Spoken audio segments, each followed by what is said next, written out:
Hello everyone, this is Sumit Kumar and in this video I am going to talk about आज जो gate का exam हुआ है उस संबंध में। आप लोगों में से बहुत सारे स्टूडेंट इस गेट का एग्ज़ाम दिए होंगे मैथमेटिक्स पेपर का, जो कि आज 9:30 से 12:30 के बीच में था। आप लोगों में से बहुत सारे स्टूडेंट का एग्ज़ाम बहुत अच्छा रहा होगा, किसी का एवरेज या मॉडरेट जो भी कह लो, और किसी का एग्ज़ाम उनके एक्सपेक्टेशन के अनुसार नहीं रहा होगा। बट ऐसे भी कुछ बच्चे होंगे जिनका उम्मीद था कि ठीक है मेरे से इतना ही बनेगा, और वो बहुत अच्छा करके आए भी होंगे। कुछ इस टाइप के भी बच्चे होंगे, उस टाइप के भी बच्चों का मेरे पास मैसेजेस आए हैं। बहुत अच्छा लगा ये चीज़ जान के। बट एनीवे, तो इस वीडियो में हम लोग क्या करेंगे कि आज जो एग्ज़ाम हुए हैं उसको पहले देखेंगे कि उसके क्या क्या क्वेश्चंस पूछे गए हैं और किस लेवल के क्वेश्चन पूछे गए हैं। एक एवरेज हम लोग देखेंगे कि उसका कट ऑफ क्या हो सकता है, और कुछ क्वेश्चंस पेपर का जो कुछ क्वेश्चंस होंगे उसका हम लोग डिस्कशन भी करेंगे आंसर के साथ, है ना, ताकि आपको पता चले कि उस टाइप के क्वेश्चंस को कैसे बनाएंगे। और हो सकता है कि कुछ दिन में हम उसका सॉल्यूशन भी दें, है ना। एनीवे, चलिए स्टार्ट करते हैं आज के क्वेश्चंस को। तो और ये जो क्वेश्चन है ये मेमोरी बेस्ड क्वेश्चन है जिन बच्चों ने एग्ज़ाम दिया था, ठीक है। उन्होंने ही क्वेश्चन भेजे थे, उनमें से कुछ मेरे बच्चे भी थे और कुछ ऐसे भी बच्चे थे जिन्हें मैं नहीं जानता पर्सनली, बट उन्होंने भी क्वेश्चन भेजे। बट क्वेश्चन तो क्वेश्चन होता है, कोई फ़र्क नहीं पड़ता, है ना। एनीवे, तो चलिए पहला क्वेश्चन है, ये मेजर थ्योरी का क्वेश्चन है।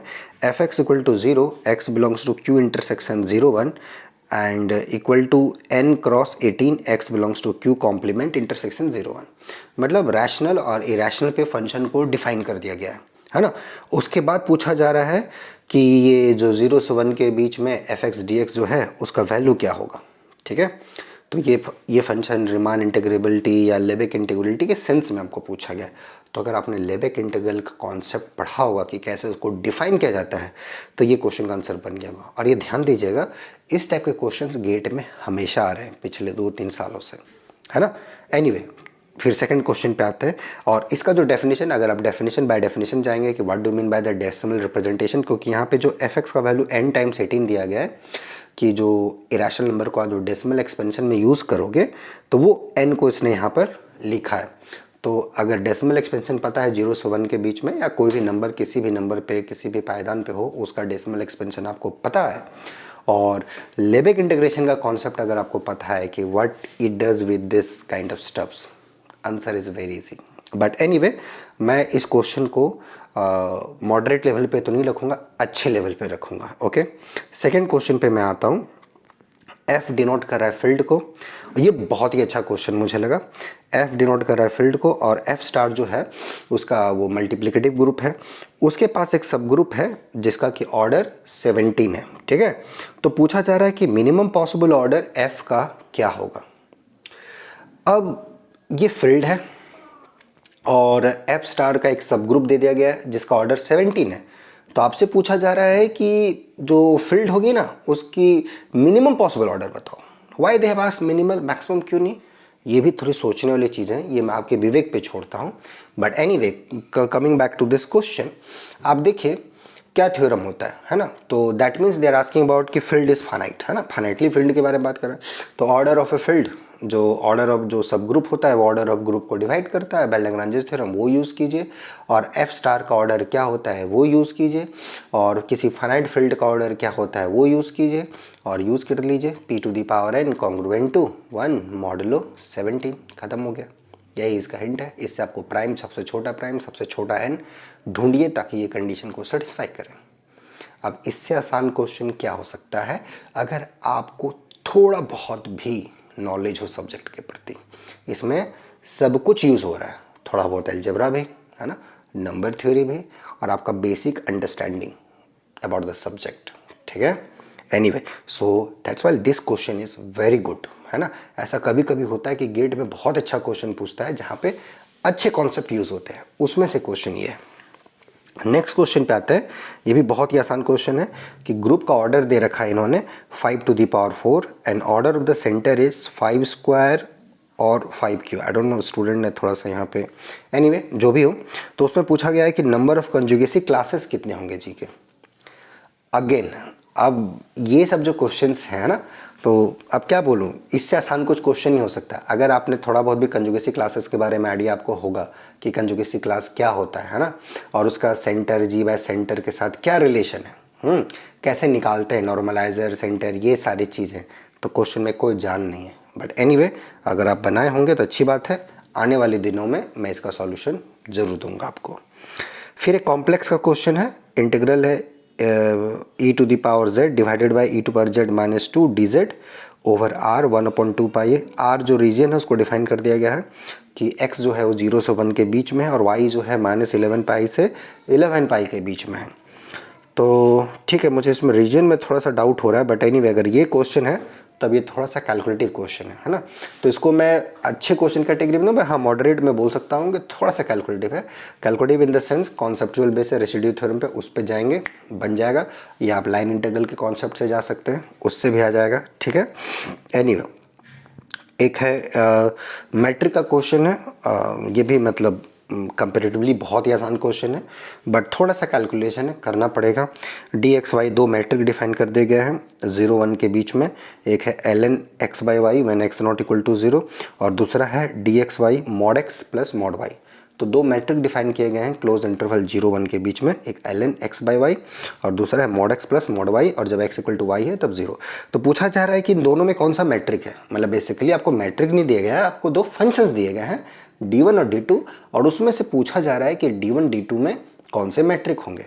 तो अब इससे आसान क्वेश्चन कुछ हो नहीं सकता है, राइट। तो मेरा उम्मीद होगा कि बहुत सारे बच्चों ने ये क्वेश्चन का आंसर दिया होगा, मोस्ट ऑफ द स्टूडेंट, है ना, क्योंकि बेसिक अंडरस्टैंडिंग आपका होगा मैट्रिक के प्रति। तो इससे आसान क्वेश्चन आपको खुद लगेगा, है ना, आप अंदर से पूछेंगे ना, आपको आंसर आ जाएगा कि इससे आसान क्वेश्चन कुछ नहीं हो सकता है ना। तो इस क्वेश्चन पर मैं टिप्पणी नहीं करना चाहूँगा। Okay, next, moving to the next question. फिर है z3x quotient by X square plus X plus 1। इसमें पूछा जा रहा है number of units in the ring. Again theoretical based question कि किसी भी रिंग में कितने यूनिट्स होते हैं। तो पहले आप चेक कर लीजिए z3x बाय ये जो है ये कैसा रिंग है ना, कोई चाइनीज रिमाइंडर थ्योरम लगा के इसका देखिए क्या है और यूनिट्स निकाल लीजिए। बहुत तरीके हैं इस क्वेश्चन को बनाने के, तो ये भी उस लेवल का क्वेश्चन नहीं है कि बहुत ज़्यादा सोचना पड़े। आता है तो विद इन 2 मिनट आप बना दिए होंगे, राइट। एनीवे, फिर एक रिंग का क्वेश्चन है z रूट ओवर 19 या -17, आई डोंट नो, ठीक है, लेट्स अज्यूम रूट ओवर -17, ठीक है। फिर पूछा जा रहा है कि p 2 plus root over -17 is irreducible element in R, और Q स्टेटमेंट, मतलब दो स्टेटमेंट दिए गए हैं P और Q, उसमें से पहला स्टेटमेंट पूछा जा रहा है कि 2 प्लस रूट ओवर -17 ये इरडिड्यूसिबल एलिमेंट है कि नहीं है उस रिंग में। कौन सा रिंग में? जो रिंग आपका क्या है, z रूट ओवर -17, राइट। और दूसरा जो यहाँ पर दिया गया 2 plus root over -17 is prime. तो किसी भी रिंग में प्राइम और ये जो अपना इरडिड्यूसिबल एलिमेंट्स होता है, इसका डेफिनेशन होता है, क्या होता है इरडिड्यूसिबल एलिमेंट, पता ही होगा कि उसको A equal to B C blah blah blah, है ना, prime and this and that. तो उसकी मदद से आपको स्टेटमेंट का क्वेश्चन देना है। तो अब इसके बारे में मैं क्या बोल सकता हूँ, ठीक है। ये भी डेफिनेशन बेस्ड क्वेश्चन है, बहुत ही ज़्यादा ना ही टफ इसको बोलूँगा ना लेंदी बोलूँगा, कॉन्सेप्चुअल क्वेश्चन है ना, आसानी से बनने वाला क्वेश्चन है। फिर क्वेश्चन आते हैं थोड़ा सा मल्टीवेरिएट कैलकुलस में भी जाते हैं। R2 से R के बीच में एक फंक्शन दिया गया, ये भी बहुत ही आसान क्वेश्चन दिया गया, f of f1 x y I think log x by Y modulus, और दूसरा f2 x y नहीं सॉरी ये तो वही हो गया। ये हाँ क्वेश्चन है कि मैट्रिक स्पेसेस है, एक मतलब एक क्वेश्चन है, पता नहीं आप लोग देखिएगा अगर, क्योंकि ये जो क्वेश्चन मैं जो भी दे रहा हूँ ये मेमोरी बेस्ड क्वेश्चन है ना, तो जो भी स्टूडेंट ने भेजा है मैं उसी बेसिस पे आपको बोल रहा हूँ। इसका मैं गारंटी नहीं दे रहा कि एग्जैक्टली ही क्वेश्चन आया है। अगर इसमें मैं गलत होता हूँ तो मैं आपको ज़रूर बोलूँगा, ज़रूर से ज़रूर करेक्ट क्वेश्चन आप लिख दीजिएगा, या आपको अगर उम्मीद से पता हो तो ज़रूर कमेंट सेक्शन में क्वेश्चन को मेंशन कीजिएगा, ताकि और भी जो बच्चे होंगे उनको पता चल जाए, या जो गेट के लिए तैयारी कर रहे हैं आने वाले दिनों में उनको भी पता चल जाए कि किस लेवल का क्वेश्चन पूछा है। एनीवे, एक क्वेश्चन है मैट्रिक स्पेस का, ये भी आसान क्वेश्चन है कि कोई कॉम्पैक्ट मैट्रिक स्पेस है प्लस मेट्राइजेबल, कॉम्पैक्ट प्लस मेट्राइजेबल स्पेस, अच्छा ये मैट्रिक स्पेस नहीं है, कॉम्पैक्ट प्लस मेट्राइजेबल स्पेस है, तो क्या ये सेपरेबल होगा कि नहीं। ओके, मतलब कोई टॉपोलॉजिकल स्पेस है जो मेट्राइजेबल है ना, प्लस कॉम्पैक्ट है। तो क्या ये स्पेस सेपरेबल होगा कि नहीं, मतलब टॉपोलॉजिकल मेट्राइजेबल मतलब जो एक मैट्रिक मिल रही है उससे जो टॉपोलॉजी होगी वही वो टॉप जो स्पेस है वही है, एंड वो जो टॉपोलॉजिकल स्पेस है वो जो मैट्रिक स्पेस है अब कॉम्पैक्ट हो गई है। तो आपके बारे में क्या ख्याल है, सेपरेबल है ना, क्या बोलूँ मैं। Every finite set with every finite set with Hausdorff topology है ना कैन डिफाइन ए मैट्रिक। मतलब सेकंड स्टेटमेंट है, मतलब दो स्टेटमेंट था, एक तो आपको टॉपोलॉजिकल स्पेस के बारे में बताया कि जो टॉपोलॉजिकल स्पेस प्लस मेट्राइजेबल, एक टॉपोलॉजिकल स्पेस है जो कि मेट्राइजेबल है प्लस कॉम्पैक्ट है, तो क्या वो सेपरेबल है, that's statement P. Statement Q है कि कोई फाइनाइट सेट है ना, उस पर आपने हाउसडॉर्फ टॉपोलॉजी डाला है, तो क्या वो मेट्राइजेबल है, क्या वो मैट्रिक के थ्रू से वो आ सकता है, यही क्वेश्चन है। अच्छा क्वेश्चन है ना। तो अगर थोड़ा बहुत आपको पता होगा कि what do mean by space which is metrizable है ना, मेट्राइजेबल स्पेस कब होता है, किस कंडीशन में होता है, तो ये क्वेश्चन में कोई जान नहीं है, बट स्टिल मैं इसको आसान क्वेश्चन के कैटेगरी में नहीं रखाऊंगा, टॉपोलॉजी का है, अगर आपने पढ़ा होगा तो ठीक है, अदरवाइज थोड़े बहुत इसमें दिक्कत हुए होंगे। हाँ, जो मैं पहले बोल रहा था कि कैलकुलस ऑफ टू वेरिएबल का जो क्वेश्चन है एफ ऑफ एक्स वाई, एक क्वेश्चन है उसी में root under X square plus Y square sine Y square by X when X Y not equal to 0 and X Y equal to 0 equal to 0।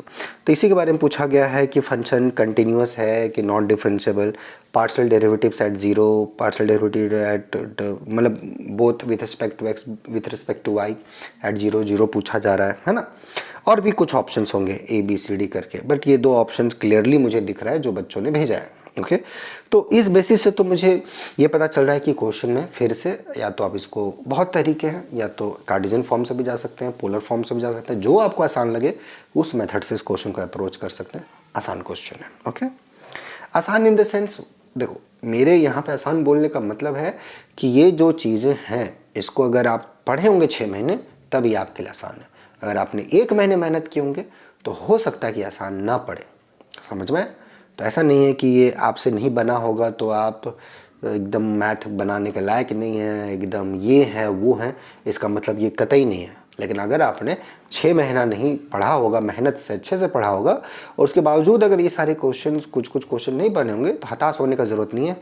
एक बार आराम से बैठना है और अपने आप से पूछना है कि कहाँ दिक्कत हो गई, है ना। आगे मैं चलता हूँ। एक क्वेश्चन है फिर से, फंक्शन दिया गया है, रियल का क्वेश्चन है आई थिंक, -π/2 से π/2 से r है ना, इंटरवल है -π/2 है ना, π/2 उसके से r के बीच में फंक्शन है। एफ एक्स वाई यहाँ पे फंक्शन दे दिया गया है π/2 plus X minus tan inverse X है ना, function is π/2 plus X minus tan inverse X, ठीक है जी। फिर वो पूछा जा रहा है कि F X minus F Y का modulus absolute difference less than mod of X minus Y, F has a fix point, और फिर पूछा जा रहा है कि ये दो स्टेटमेंट दे दिए। तो यहाँ पे बेसिकली क्या पूछा जा रहा है, फिक्स पॉइंट है कि नहीं, जिससे कॉन्ट्रैक्शन प्रिंसिपल आप पढ़े हो या जो भी है ना, उस बेसिस का ये क्वेश्चन है। तो ये फंक्शन डिफरेंशिएबल है, ब्ला ब्ला एवरीथिंग है, सिंपल सा प्रॉपर्टी है, चेक कर लीजिए। तो ये आसान कैटेगरी में मैं डालूंगा। फिक्स पॉइंट के बारे में पूछा जा रहा है या वो पहला स्टेटमेंट सही है कि नहीं है, ये पूछा जा रहा है। कुछ जनरल एप्टीट्यूड के भी क्वेश्चन थे, बट ठीक है मैं उस पर भी नहीं जाऊँगा। लेट्स एक दो क्वेश्चंस और हैं जो मैं थोड़ा सा डिस्कस कर दूं तो ज़्यादा अच्छा रहेगा। एक आपके पास टोपोलॉजी के क्वेश्चन है कि एक टाउन है जिसमें जो बेसिस है of the form semi open है ना, तो इसको बोलते हैं अपर लिमिट टोपोलॉजी है ना, वही जो बेसिस होता है उससे टोपोलॉजी जनरेट हो रहा है, if I am not wrong, मुझे क्लियरली दिख नहीं रहा बट एनीवे। और दूसरा जो टोपोलॉजी है वो कोफाइनाइट टोपोलॉजी आर में, तो आर में दो टोपोलॉजी दिया गया है, एक अपर लिमिट टोपोलॉजी दी गई है, एक कोफाइनाइट टोपोलॉजी दी गई है। फिर इसके बारे में पूछा गया है कि which of the spaces are connected. तो आर में जैसे आपने दो टोपोलॉजी दे दिया, कौन कौन आपने दे दिया, अपर या लोअर जो भी होगा है ना, क्योंकि हाँ मुझे दिख नहीं रहा, इसके लिए मैं आपसे क्षमा मांगता हूँ। और दूसरा जो है वो कोफाइनाइट टोपोलॉजी दी गई है। ओके, तो यहाँ पे जो पूछा जा रहा है कि ठीक है ये दोनों टोपोलॉजीज़ में जो स्पेस है क्या कनेक्टेड है कि नहीं है, यही क्वेश्चन है P and Q space statement पे आप मान लो both true not true blah blah. Second question है आपको स्टोक्स थ्योरम ग्रीन्स थ्योरम का एप्लीकेशन है ना, ग्रेडियंट आपको दे दिया गया है ना। फिर उसके बाद वो double integral dot N D S पूछा जा रहा है over X square plus Y square plus Z square equal to 1 sphere पे। आसान सा क्वेश्चन है, फार्मूला बेस्ड क्वेश्चन है, राइट। ओके, नेक्स्ट जो है वो डिफरेंशियल इक्वेशन का क्वेश्चन है, Y double dash minus X square Y equal to 0 be differential equation, Y is be the series solution, then a four by not. इस type के question अब देखो हमेशा आपके ओडी में पूछे गए, हमेशा के हमेशा। तो ये भी उसी कैटेगरी में आता है कि एकदम फार्मूला बेस्ड है, तरीके बेस्ड है, कोई एक्स्ट्रा चीज़ इसमें आपको जाना नहीं है, आराम से फार्मूला बैठाइए आंसर दीजिए। फिर एक क्वेश्चन फिर से कॉम्प्लेक्स का है, 3z square by 1 minus cos Z D Z where mod Z is less than 2 pi और equal to 6 when z equal to 0। तो पूछा जा रहा है कि then a2 in the Laurent series expansion of fz क्या आएगा। फंक्शन दे दिया गया है mod Z less than equal to 2 pi पे और 0 पे डिफाइन कर दिया गया है एक्स्ट्रा तरीका से। तो पूछा जा रहा है इसका लॉरेंस सीरीज निकालिए 0 के अराउंड में और a2 हमें बताइए कि क्या आएगा। क्या बोलो हम, ठीक है, क्वेश्चन एकदम बेस्ट क्वेश्चन है। f is equal to U plus I V is analytic over your given domain g है ना, और g1 डिफाइन कर दिया गया है, g2 डिफाइन कर दिया गया है। तो g1 और g2 के बारे में पूछा जा रहा है कि एनालिटिक है कि नहीं। g1 फंक्शन क्या है ux प्लस आई टाइम्स ui और g2 जो है वो vx प्लस आई टाइम्स vy। अब इसमें आई थिंक मेरा नहीं बोलना ही आसान है, क्योंकि अब इस क्वेश्चन के बारे में मैं क्या बोलूँ, इसको कोई भी देखेगा वो आंसर दे देगा। ओके, ऐसा क्वेश्चन है ये सब। फिर है इक्वी कंटिन्यूटी से सीक्वेंस ऑफ फंक्शन से एफ एन 0 से 100 से आर के बीच में, मतलब 0 100 से आर के बीच में एक फंक्शन है, एफ एन एक्स डिफाइन कर दिया गया N E to the power minus N X times X cube. पता नहीं ये फंक्शन के साथ गेट या नेट वालों का क्या प्रेम है, हमेशा का हमेशा ही क्वेश्चन पूछते हैं E to power minus N X this and that. Anyway F N X equal to N times E to the power minus N X times X cube and F जो है वो series N 1 to infinity F N X दिया गया है, ठीक है। तो पूछा जा रहा है कि एफ इक्यू कंटिन्यूस है कि नहीं, यूनिफॉर्मली कन्वर्जेंट है कि नहीं। तो बस एम एन टेस्ट यहाँ से जा सकते हैं, क्योंकि इंटरवल जो दिया गया है बाउंडेड दिया गया है। एम एन टेस्ट आप लगा सकते हैं। इक्यू कंटिन्यूटी के लिए कुछ तरीके हैं, वो भी चेक कर सकते हैं ना, क्या एक सीक्वेंस ऑफ फंक्शंस या जो आपका फंक्शंस है वो, या आई थिंक यहाँ सीक्वेंस ऑफ फंक्शंस के बारे में बताया जा रहा होगा कि इक्वी कंटिन्यूटी होता है कि नहीं, क्योंकि फंक्शन के बारे में इक्वी कंटिन्यूटी के बारे में बातचीत नहीं होती है। तो इन्होंने शायद यहाँ पे गलत लिखा है कि F is equicontinuous. Sequence of functions को हम लोग की कंटिन्यूटी बोलते हैं, given epsilon for there exist delta such that that's hold for all N, है ना। It's like uniform continuous functions, every F N's are uniform continuous like that, that's what I am saying. For each epsilon you are getting uniform delta, है ना, which works for all N. तो I think यहाँ पे student से mistake हो गई है लिखने में, या हो सकता है कुछ और क्वेश्चन भी हो सकता है। तो मैं बोला कि ये जो है ये मेमोरी बेस्ड क्वेश्चन है ना। अब स्टूडेंट को मैं बोल भी नहीं सकता भैया बताओ यहाँ क्या क्वेश्चन, एक तो बेचारे का ऑलरेडी दिमाग अभी रिलैक्स कर रहा होगा, चिल मार रहा होगा, उस पर मैं जाऊँ और पूछूँ तो वो भी अच्छी बात नहीं है। बट एनीवे ठीक है, तो ये था ओवरव्यू क्वेश्चंस का। ओके, और मुझे ये देख के ऐसा लग रहा है कि ये क्वेश्चन में बहुत ज़्यादा जान नहीं था। हमेशा से एक दो सेक्शंस होते हैं जहाँ क्वेश्चन हमेशा अच्छे पूछे जाते हैं, बट मैं अगर ग्रुप का बात करूँ, कॉम्प्लेक्स का बात करूँ, कॉम्प्लेक्स में थोड़े से क्वेश्चन थोड़े से लेंदी आए थे। लेंदी इन द सेंस कि थोड़ा सा करना था, लेकिन वो गेट का आप ट्रेडिशन देखोगे तो ऐसे ही पूछते हैं वो लोग, है ना। तो एनीवे एक दो क्वेश्चंस और हैं हमारे पास, है ना। एक हिल्बर्ट स्पेस का क्वेश्चन है, एक फंक्शन है हिल्बर्ट स्पेस से आर के बीच में, है ना। एक लीनियर ऑपरेटर उन्होंने डिफाइन किया है कि F of E N equal to 1/n and F of E N equal to 1/√n। तो पूछा जा रहा है कौन सा इसमें से लीनियर ऑपरेटर है या क्या है, मुझे ये चीज़ समझ में नहीं आ रहा कि which of the following are linear operator, true false, I don't know. But हाँ ऐसा ही कुछ क्वेश्चन होता है मेरे ख्याल से। यहाँ लग रहा है कि या तो ये पूछना चाह रहे होंगे कौन सा बाउंडेड लीनियर ऑपरेटर है, बट उतना आसान क्वेश्चन तो गेट देगा नहीं, या फिर कुछ और भी हो सकता है। तो पता नहीं, अगर आपको ये क्वेश्चन लग रहा होगा कि क्या इसका एग्जैक्ट पूछा गया था तो ज़रूर कमेंट सेक्शन में आप लिख के बताइएगा फंक्शनल एनालिसिस का क्वेश्चन के बारे में। ओके ओके, फिर क्वेश्चन आई थिंक इसके बाद तो कुछ अब बचा नहीं, यही था क्वेश्चन आज का, ठीक है। इतना ही क्वेश्चन मुझे मिला, एक दो क्वेश्चन और हैं बट वो मैं पढ़ नहीं पा रहा हूँ, है ना। बच्चों ने हड़बड़ी में शायद वो एग्ज़ाम दे के आ रहे होंगे, रास्ते में ही लिख के भेजें। कुछ ऐसे भी बच्चे भेजें जिनको मैं नहीं जान रहा था। इसमें से कुछ क्वेश्चन ऐसे भी थे जिन्होंने भेजा है उनको पर्सनली मैं नहीं जानता, बट एनीवे क्वेश्चन उन्होंने भेजा, मुझे ये बहुत अच्छा लगा और यही था क्वेश्चन। तो मेरा कंक्लूज़न ये है इस क्वेश्चन पेपर को देख के, अभी तक जो मैंने देखा है, मैंने पूरा क्वेश्चन तो मिला नहीं, बट जो भी मिला मेरा पर्सनली ये मानना है कि क्वेश्चन का लेवल अच्छा है ना। और कॉम्प्लेक्स के क्वेश्चंस थोड़े बहुत मुझे लगते हैं कि कैलकुलेटिव पूछे गए, है ना। और लेकिन कॉम्प्लेक्स का आप देखोगे हर बार उनका ही पूछने का तरीका है, ऐसा नहीं कि इसी बार उन्होंने ऐसा पूछा है और बराबर के बराबर वो लोग एकदम बहुत अच्छे कॉन्सेप्ट पूछ रहे हैं, वैसा बात बिल्कुल भी नहीं है। बट हाँ, ये चीज़ मैं ज़रूर बोलूँगा कि रियल के क्वेश्चंस अच्छे थे, जितने भी रियल के मुझे दिखे।